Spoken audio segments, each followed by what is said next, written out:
All right. So what I learned from this community office hours. So the two kind of key concepts was the impact on society that it would have, the Neuralink, and then also personal identity concerns.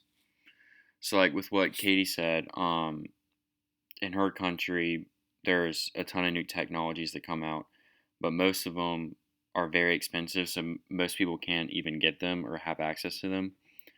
So that could very well be a concern with Neuralink once it gets past human testing or whatever, on only paralyzed people.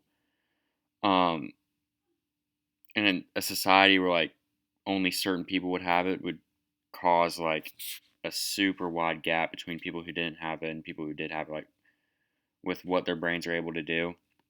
And this could create just very bad discrimination between them and competitive advantages. And just like in the real world, getting a job, if you have the Neuralink, you'll most likely be more successful than somebody who doesn't. So that could just be terrible. And then like with school, with like what Sloan said, you could very easily cheat in school, which is not good, obviously. But also, if you have access to the internet, what's the need for school? Because you already know everything. Um, so that would completely change society, um, which would just not be good at all. Um, and then the second thing, personal identity. Sabrine kind of said this, but if we were to all get these,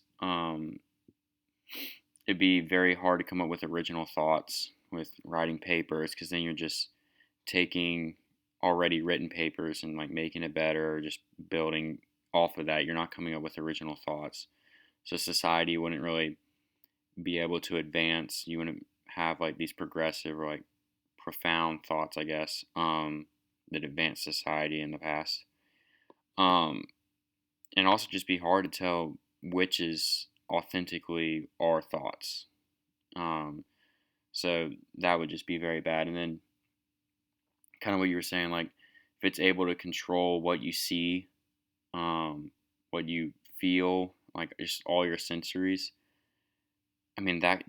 That's completely life changing. That could just go terrible. Those could get hacked. Just so much could go wrong with that. So overall, I don't think this is a good idea because it takes away the originality of the human race, which is honestly, I think, a very important part. Connections would be completely different. We saw with phones, human interaction is a lot harder because people don't know how to interact in person. They only know how to text or whatever. So overall, I think that should not happen and be very detrimental to society.